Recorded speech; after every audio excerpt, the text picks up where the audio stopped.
Hello everyone, welcome to my channel study with Haroon. तो बच्चों, अगर मैं आपसे ये पूछूं शिक्षा यानी एजुकेशन का अर्थ क्या है, तो आप बताओगे कि एग्ज़ाम्स में अच्छे अंक लेना, अच्छे परसेंटेज लेना, इसको आप शिक्षा मानते हैं, एजुकेशन मानते हैं।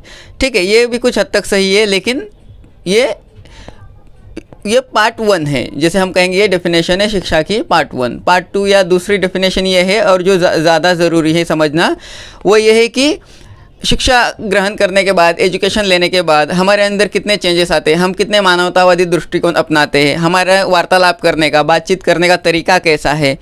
ये गुण अगर हमारे अंदर आ जाते हैं तो कहा जाएगा कि सही मायनों में हमने शिक्षा ग्रहण की है। तो अच्छी शिक्षा या उत्तम शिक्षा किसे कहते हैं, हम हमारे इस चैप्टर के उत्तम शिक्षा इस चैप्टर के माध्यम से गांधी जी ने हमें बताया है, तो हम वो पढ़ेंगे। तो आज हम उत्तम शिक्षा ये पाठ पढ़ेंगे। ये पाठ के लेखक है महात्मा गांधी।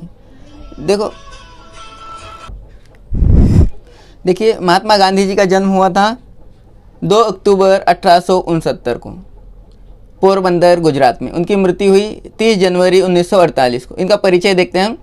आप राष्ट्रपिता की उपाधि से जाने जाते हैं, यानी गांधी जी को राष्ट्रपिता के नाम से जाना जाता है, उनको फादर ऑफ द नेशन कहा जाता है।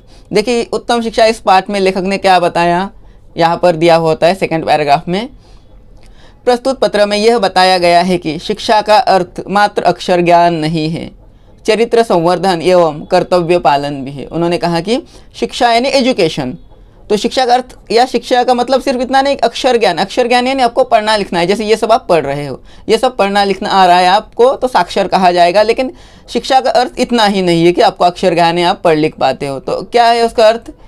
शिक्षा का असल अर्थ क्या है? चरित्र संवर्धन एवं कर्तव्य पालन भी है। चरित्र संवर्धन का मतलब क्या होगा कि आपके जो आचार विचार है वो अच्छे, आपका चरित्र, आपका कैरेक्टर अच्छा हो, उसे कहेंगे चरित्र संवर्धन। एवं कर्तव्य पालन, कर्तव्य पालन का मतलब होता है जिम्मेदारी को पूरा करना, हमारी जिम्मेदारी का एहसास होना, हमारे कर्तव्य को, रिस्पॉन्सिबिलिटी को हम अगर पूरा करते हैं तो उसे कहेंगे कि हम कर्तव्य पालन करते हैं।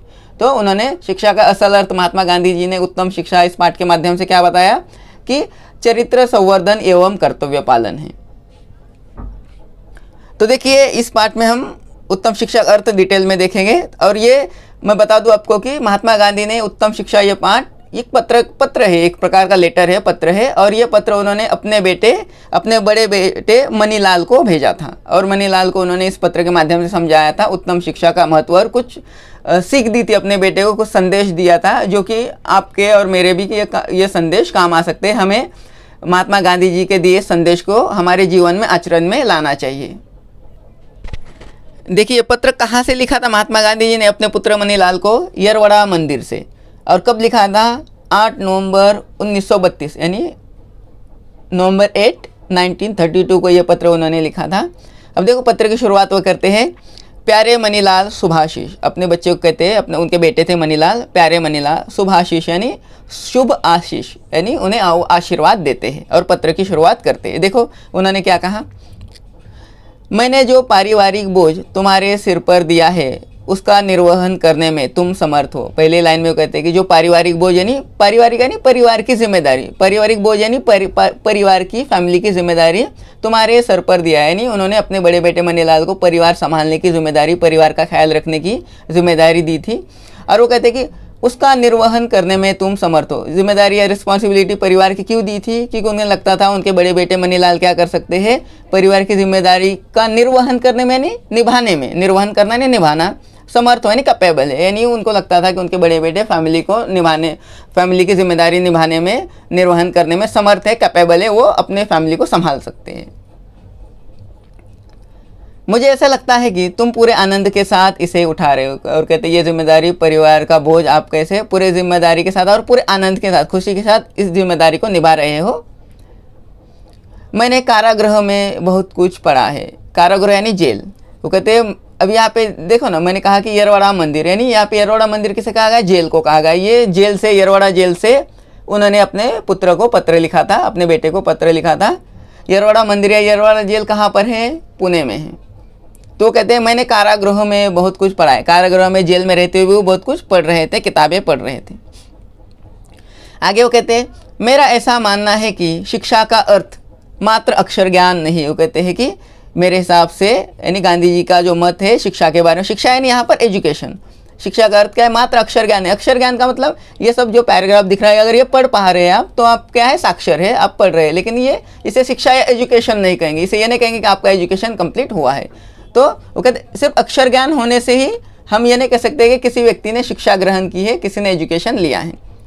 तो आगे शिक्षा का अर्थ बताते हैं, जो शिक्षा का असल अर्थ है वो बता रहे हैं। शिक्षा का अर्थ है चरित्र संवर्धन एवं कर्तव्य पालन। जैसे मैंने पहले बताया, चरित्र संवर्धन यानी हमारा कैरेक्टर स्ट्रांग चाहिए, हमारा कैरेक्टर क्लियर चाहिए, अच्छा चाहिए, हमारा कैरेक्टर अच्छा चाहिए, तो उसे कहेंगे चरित्र संवर्धन। एवं कर्तव्य पालन, कर्तव्य पालन यानी कर्तव्य का पालन करना, हमारी जिम्मेदारियों को निभाना।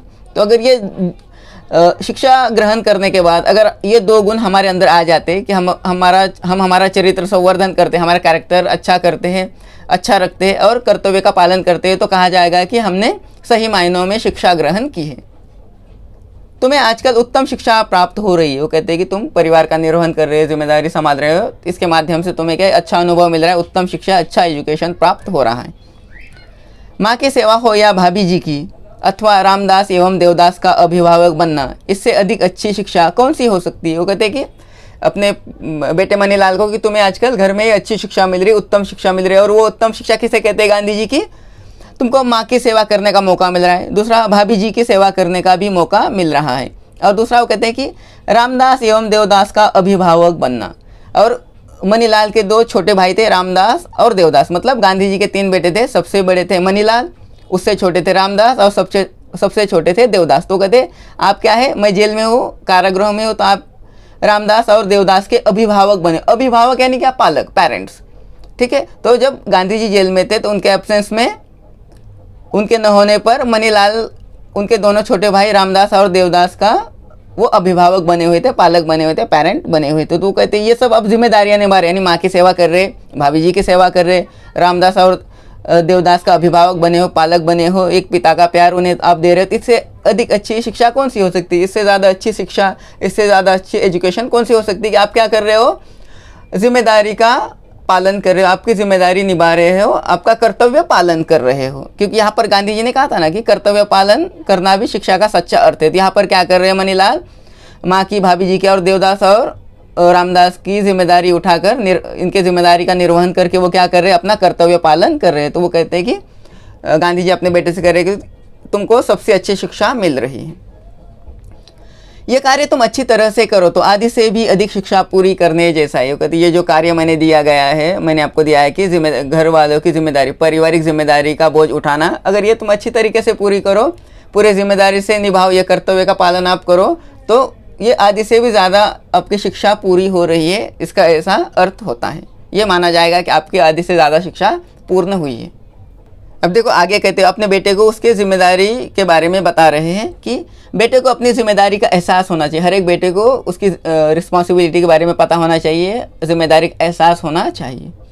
प्रत्येक बच्चे को सत्य, अहिंसा तथा संयम, इन गुणों को अपने आचरण में लाना चाहिए। हर एक बच्चे के लिए एक बात बता रहे कि कुछ गुण उनमें होना, 3 गुण होना चाहिए हर एक बच्चे में। कौन कौन से, सत्य, सत्य यानी हमेशा सच बोलना, अहिंसा यानी नॉन वायलेंस, कभी हिंसा न करना, झगड़ा न करना, अपनी वजह से किसी को तकलीफ न पहुंचाना, इसे कहेंगे नॉन वायलेंस या अहिंसा। और संयम, संयम यानी सब्र करना, ठीक है, पेशेंस रखना। तो ये कहते हैं कि सत्य, अहिंसा और संयम, ये 3 गुण हर एक बच्चे को आचरण में लाना चाहिए, हर एक बच्चे ने अपने ज़िंदगी में उतारना चाहिए। ऐसा करते समय उसे आनंद की अनुभूति होना चाहिए, और ये तीनों गुणों को अपने जीवन में उतारते समय उसे आनंद मिलना चाहिए, आनंद का अनुभव होना चाहिए, यानी खुशी खुशी इन तीनों गुणों को उसने अपने जीवन में आचरण में लाना चाहिए हर एक बच्चे ने। जब मैं तुमसे भी उम्र में छोटा था तब मुझे अपने पिताजी की सेवा शुश्रूषा करते समय बहुत आनंद आता था। वो अपने बेटे से कहते हैं कि वो अपने बेटे से भी जब भी छोटे उम्र के थे, यानी मनीलाल से भी छोटे उम्र के थे, तो उस वक्त गांधी जी क्या करते थे, अपने पिताजी की सेवा शुश्रूषा करते। सेवा शुश्रूषा मतलब उनकी सेवा करते थे, उनका हर एक बात मानते थे, उनकी जो भी ज़रूरत हो पूरी करते थे। और ये करते हुए गांधी जी को बड़ा आनंद आता था उनकी पिताजी की सेवा करते हुए। भौतिक सुख सुविधाओं की अपेक्षा तुम अगर इन 3 गुणों को अपने आचरण में लाओगे तो मेरी दृष्टि से तुम्हारी शिक्षा पूरी हुई है। तो कहते हैं भौतिक सुख सुविधाएं यानी क्या है, हमारे पास गाड़ी होना, बंगला होना, बैंक बैलेंस होना, उसे कहेंगे भौतिक सुख सुविधा। लेकिन यहाँ पे गांधी जी क्या कहते हैं, इसके अलावा भौतिक सुख सुविधाओं को महत्व न देकर अगर आप ये 3 गुणों को सत्य, अहिंसा और संयम इन गुणों को अपने आचरण में लाते हो तो कहते हैं कि मेरी नज़र में, मेरी दृष्टि से तुम्हारा एजुकेशन, तुम्हारी शिक्षा पूरी हुई है, पूर्ण हुई है, कंप्लीट हुई है। इन त्रिगुणों के बलबूते तुम दुनिया में कहीं भी अपना पेट पाल सकोगे। वो कहते हैं अपने बेटे को कि इन त्रिगुणों के, त्रिगुण यानी 3 गुण, कौन से त्रिगुणों के बलबूते हर व्यक्ति दुनिया में अपना पेट पाल सकता है, यानी तो ये सत्य, अहिंसा और संयम, ये 3 गुण किसी व्यक्ति में है तो वह दुनिया में कहीं भी अपना पेट पाल सकता है, यानी उसे नौकरी मिल सकती है। जो शिक्षा प्राप्त करनी है वह दूसरों के काम आए। आगे वो कहते हैं शिक्षा के बारे में उनके विचार है कि जो भी शिक्षा, एजुकेशन आप हासिल करते हो तो वो दूसरों के काम आना चाहिए। अपनी शिक्षा में गणित और संस्कृत की ओर अधिक ध्यान दो। वो अपने बेटे को एक नसीहत करते हैं, एक संदेश देते हैं, मैसेज देते कि अपनी शिक्षा में गणित और संस्कृत यानी 2 सब्जेक्ट पर आप ज़्यादा ध्यान दो, मैथ्स और संस्कृत। तुम्हें संस्कृत की बहुत आवश्यकता है, कहते हैं तुम्हें संस्कृत ज़्यादा काम आएगा, संस्कृत सब्जेक्ट को ज़्यादा ध्यान दो। आगे चलकर इन दोनों 2 विषयों की पढ़ाई करना कठिन हो जाता है, इसलिए वो कहते हैं कि अभी से आप गणित और संस्कृत पर ध्यान दो, क्योंकि आगे चलकर आप बड़ी कक्षा में जाओगे तो फिर अगर आपका बेसिक ही कच्चा है, स्ट्रांग नहीं है, वीक है, तो क्या होगा, फिर गणित और संस्कृत की पढ़ाई करना कठिन हो जाता है। संगीत के प्रति लापरवाही मत बरतो, यानी वो कहते हैं संगीत के प्रति, संगीत के बारे में आप लापरवाह मत रहो, संगीत पर भी ध्यान दो। हिंदी भाषा के गीतों को एक कॉपी में सुंदर सुडौल अक्षरों में लिखो। और वो कहते हैं हिंदी भाषा के जितने भी गीत है, सॉन्ग्स है, वो क्या करो, एक कॉपी में, यानी कॉपी यानी नोटबुक, नोटबुक में सुंदर सुडौल अक्षरों में लिखो, अच्छी राइटिंग, अच्छी हैंडराइटिंग में आप लिखो। ये संग्रह वर्ष के अंत में बहुत लाभदायी, मूल्यवान होगा। और जो संग्रह कलेक्शन करेंगे ना हिंदी गीतों का, तो कहते हैं वर्ष के अंत में, 1 साल में आप जितने भी हिंदी गीत लिखोगे, हिंदी गीतों का कलेक्शन आपके पास रहेगा, तो अंत में आपको वो बहुत लाभदायी और मूल्यवान होगा। लाभदायी यानी फायदेमंद होगा, मूल्यवान यानी बहुत वैल्यूएबल वो साबित होगा। इस प्रकार से गांधी जी ने इस पार्ट में क्या बताया कि सच्ची उत्तम शिक्षा का अर्थ बताया। अपने बेटे को उन्होंने आशीर्वाद देते हुए कुछ नसीहतें की, कुछ मैसेज दिया, और ये सारी बातें हमारे भी काम आ सकती है। आखिर में वो कहते बापू के आशीर्वाद, अपने बेटे को आशीर्वाद देकर ये पत्र की समाप्ति करते हैं। ठीक है, इस प्रकार से ये चैप्टर हमने पढ़ा। तो अगर ये वीडियो आपको अच्छा लगा, आपको काफ़ी कुछ सीखने को मिला, तो प्लीज़ इस वीडियो को like, share and subscribe. Video देखने के लिए धन्यवाद।